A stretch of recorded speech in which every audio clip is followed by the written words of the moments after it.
This is the Straight Up Breakdown Podcast. Exclusively on the Hurrdat Media Network.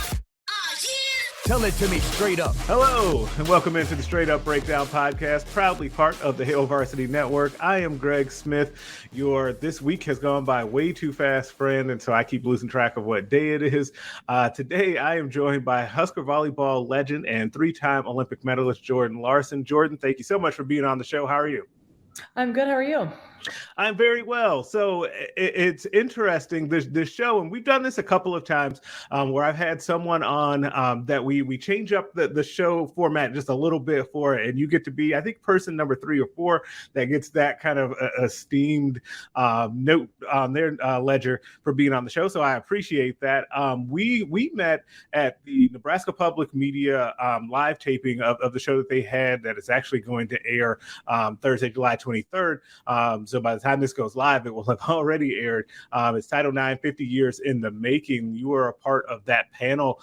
So I guess I want to start there before we get into a wide range of things that I want to talk to you about. I guess, how did it come to be that you were a part of that? And I guess, how was your experience working with Nebraska Public Media and talking about such an important topic?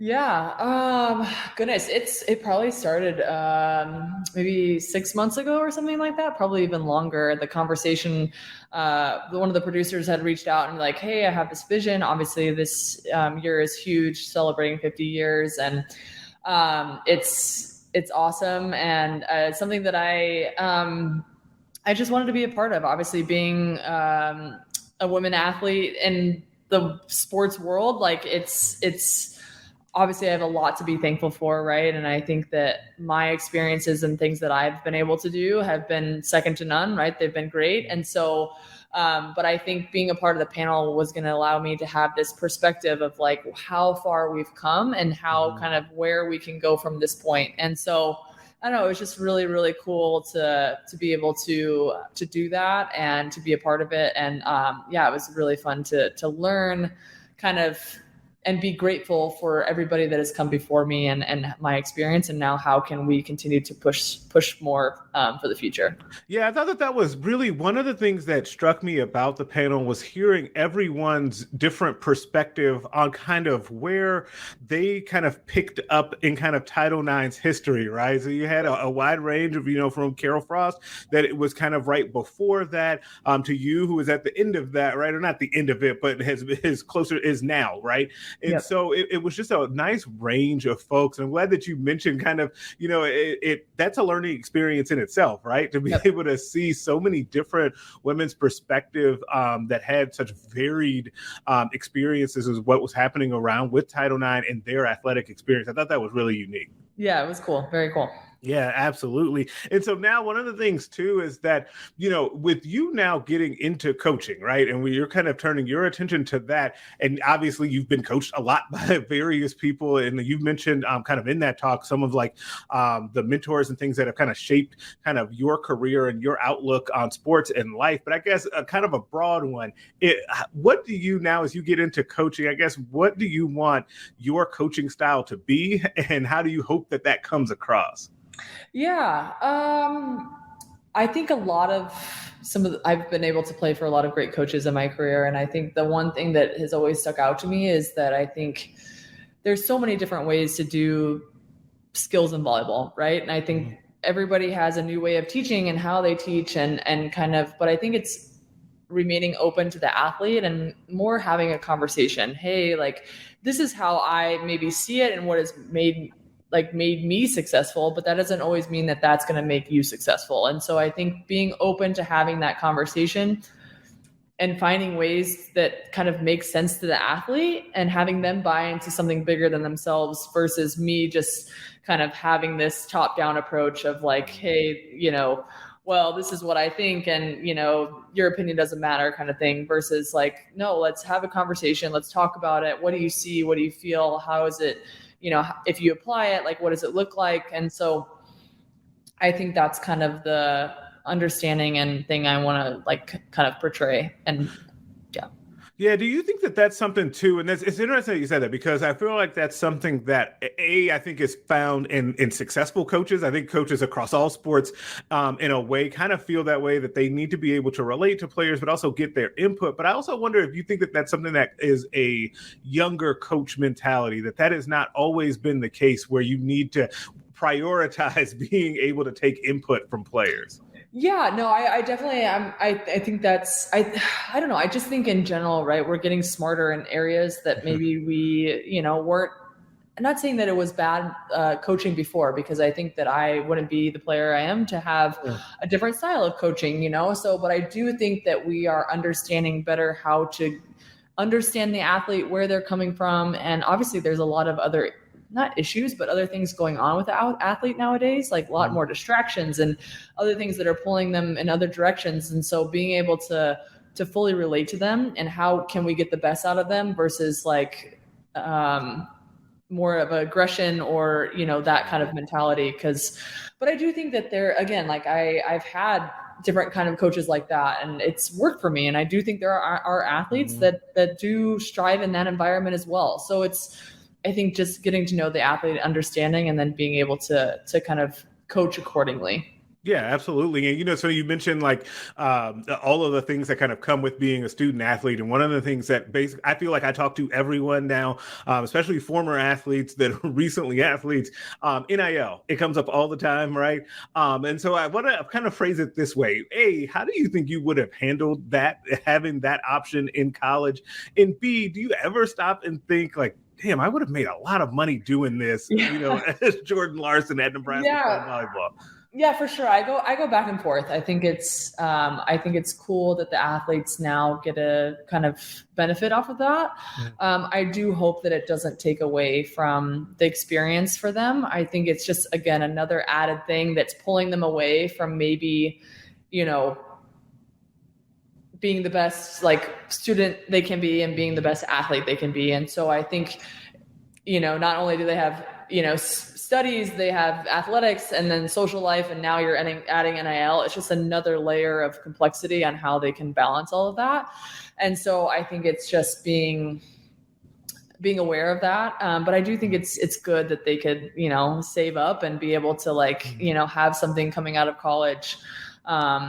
I think that's kind of my view on it. But for sure, it's kind of like, well, I wish I could have done that. But then I also think like I got an education too, right? Like that is worth something. And, it's not technically dollars, but it's, my parents didn't have to pay for that. So that's in itself like advantageous as well. Yeah, absolutely. But I also think, too, that it's one of those things that, and I've talked to a number of people about this, is that the era that we're in now, like, I feel like people focus so much on, hey, kids can get, X amount of dollars, for being, a college athlete. But there's a whole kind of thing that's missed, in my opinion, of the education piece of it that goes along with that, right? And I still feel like, and I really believe this, that we're going to look up like 5-10 years from now, maybe even, and think and look back and see all these athletes or former athletes that started businesses because they learned something through all of this in like also combination with what they were learning in school. Like, I really think that opportunity is there, but it's not as fun for people to talk about right now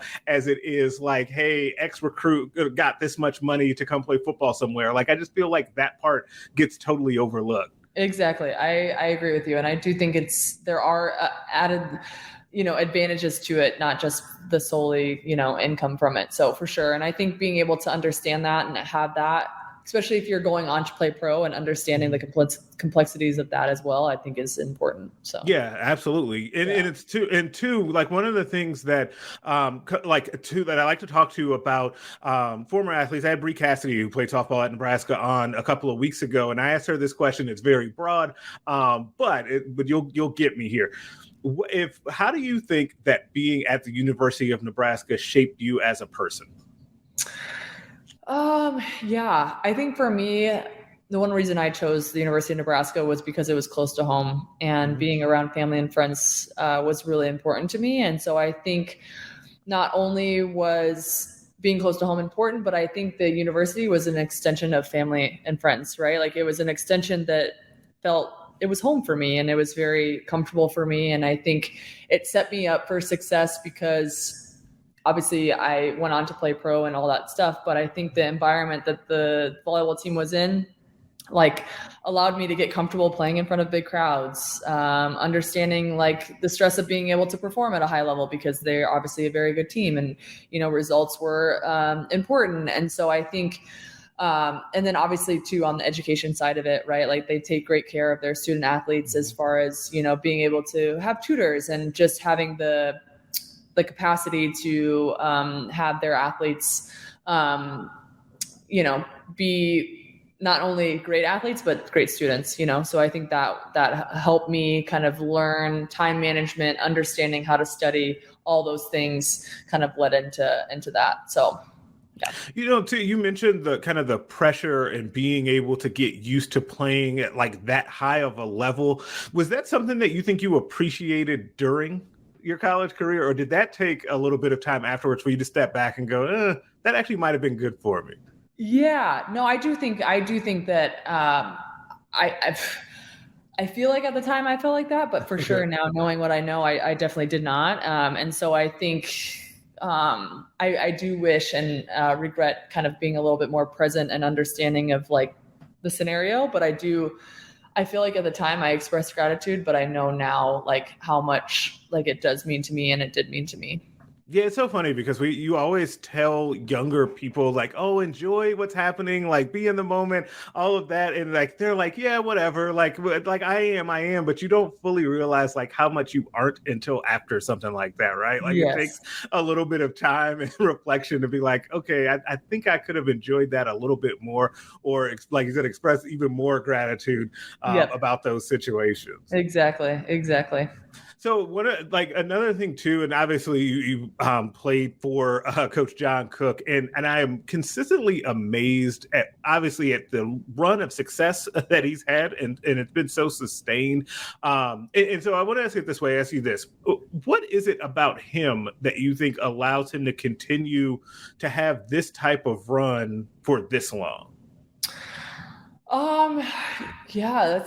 I think he works really hard, right? I think like in order to be at that high level consistently, like he has to work pretty hard. And so, that, and then I think he has a good vision on things, like even for me, like when I first came in, like, hey, you want to play at the highest level? Like, cool. Like we're going to do everything that we can to try and put you in that position now, like here's a plan kind of thing. And so I think, that would be two things that kind of stick out to me, would be kind of for those reasons. Okay, which is interesting because it feels like too now is that one of the I don't know if the best things about Husker volleyball is a way to phrase it, but one of the to me really unique things is that you're coming in with so many other high level players that it feels like the internal competition almost forces you sometimes to raise your level of play. Like I guess is that something that you feel when you're in the program? Yeah, for sure. I mean, I think like with anything, there's external stresses and things that, kind of raise that. So I think just being, aware of that. And I do think that has helped kind of, raise the level in general. But I definitely did feel that for sure. Okay, and one of the things that you noted during the talk for Nebraska Public Media is that you've been all over the world, right? So you've been, name a place you've been there. So a fun one for you that I was just kind of curious about. So which place did you go to, and you were like, "Dang, I don't know about this food," and then you were like, "Oh crap, that's really good." Like which place did you end up really liking the food and you didn't expect it? Oh goodness, that's tough because I have a pretty large palate. Like I can really eat anything. So there's nothing that I'm like, oh, I don't know if I can eat it. And sometimes it's like, well, this is literally the only thing I can eat. So I better eat it. And otherwise I'm going to go hungry. So, but I would say that in China, there was a couple places that I've been that have been a little bit questionable as far as some of those things go. But in general, it's again, that's the only option. So what are you going to do? Starve? No, you're going to figure it out. And so I would say, in China, there was some places where I was like, I don't know, but then it ended up being pretty good. So. Gotcha. Yeah, I don't know. I'm not that adventurous, man. I don't know if I like, but you, like you said, you kind of have to do it or you Yep. won't eat. But I've always wondered that because it's just fascinating to me about, you grow up with one thing and then you just got to get adjusted to a whole different style of Yeah. food to basically, and you've got a fuel, right? To be able to play sports at a high level too. It's just fascinating to me. Exactly. Okay. So, another thing too, is that, so as you kind of look and reflect back on your career, I guess, what is something that you feel like you had to work really hard to overcome, kind of like a hurdle moment, so to speak, to be able to push through? Do you have any of those that you can think of? Oh, goodness.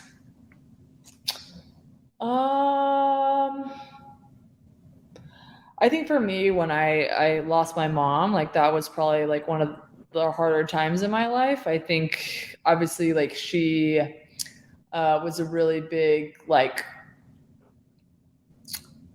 advocate for me, and like obviously when you lose someone, like lose a parent, and then like she was probably like my closest, like who I was closest to. I think when you lose that, like trying to navigate and understand that, and how to like keep moving forward, like life is never going to be the same, but like you're Right. going to try to find a new normal. I think was definitely tough. And I think obviously that was external from volleyball, right? But I think having that support definitely translated to things on the court. And then I would say there was times, I think throughout my career, like, can I do this anymore? Right? Like as I've gotten older, it's like, man, am I at the age where I should be doing this anymore? I think there was like, all those doubts creep in often, and probably more often than people maybe realize. Okay. But I also think it's like, as a high level athlete, like in order for us to keep pushing the envelope, like we kind of have to keep ourselves like down here sometimes, and kind of like, hey, but remember this, or, but also remembering like how to get back to being good. So it's definitely like creating a little bit of doubt, or creating a little bit more, in my mind, I doubt myself more than probably other people think. So, just those are. I do think that people would be surprised to hear that, though. I do think that, like, on average, a person would say, well, damn, that's Jordan Larson. Like, why would you be like doubting yourself? But it happens to everyone. I feel like people say that and they're like, no, everyone, no matter who they are, have those moments of self-doubt and things that they need to overcome, or they think, like you said, like, man, am I getting older or too old to do this? So, like, how do you continue then to like reinvent yourself and push through that so that you can continue to show up and make sure that, hey, I'm still here, I'm still me, I can do this thing?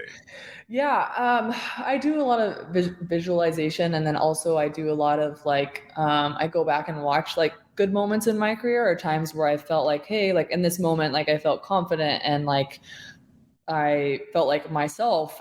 So just kind of rehashing that in my mind. So not only feeling it with like, hey, Jordan, you're not that good, or all, the self-doubt, but being able to be like, no, okay, but here's when you were good and how you feel good and all those things. So I think just being able to do that is important. So Gotcha. Okay. Yeah, that makes sense. I like that. So when you're not like being awesome at volleyball, what do you like to do in your spare time? I just like to spend time with family and friends, and I recently got into golf during quarantine, so that was awesome. And I've been really trying to explore that space. Otherwise, honestly, I don't have that much time off, so just trying to like take some time and relax. So were you good or decent at golf when you first started doing it?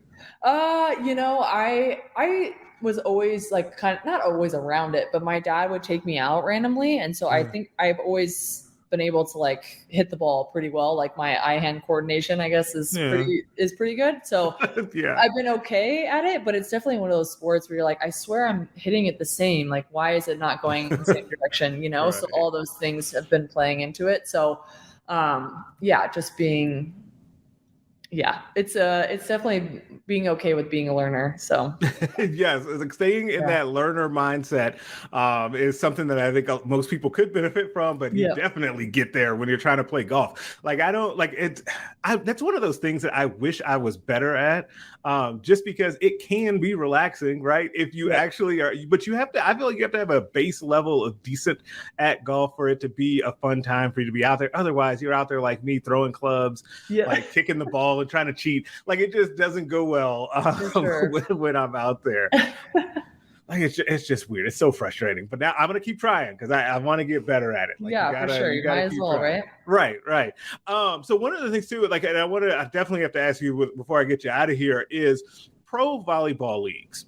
So I was talking to producer Cam about this before you came on, and we were just kind of just chatting back and forth about why it is that hasn't necessarily taken off as much as some people think it should. I guess why do you think it hasn't? And do you think that can change moving forward?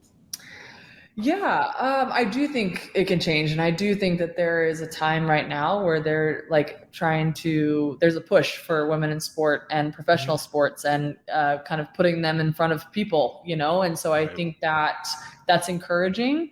I think it is odd because I think volleyball is now like one of the most played youth sports like in America. And so like there's definitely a capacity for it. And I feel like there's a need for it, but also I'm a volleyball person, right? So I think but to me, it's an exciting sport to watch. And obviously, like when you think about Olympic Games and like what's being broadcasted often is beach volleyball, right? But even there's a space that could be grown even more. And so I thought from the Title IX show the other day, I thought Coach Booth had put it perfectly. Is like we don't have necessarily like a male counterpart that is bigger than us, that we can kind of like grow off of them a little bit. And it's unfortunate because too, like if you look at Europe, right, it's the opposite, right? Men's volleyball overseas is much higher watched than maybe women's volleyball in some areas. And so it's just interesting understanding our dynamic here and how we haven't still been able to like push the envelope in that area. So I do think there's a space for it. And I know there are talks happening and things that are happening. I just hope that it's something that can be sustained and that girls that are, younger than me are able to like see the vision and see a possibility, right? Like I knew I wanted to play in the Olympics, but I didn't know that it meant that I had to go live overseas for 8 months out of the year, all these things. So I just think that one, there's more awareness around it and it's more in the public eye. So I think that's important. So.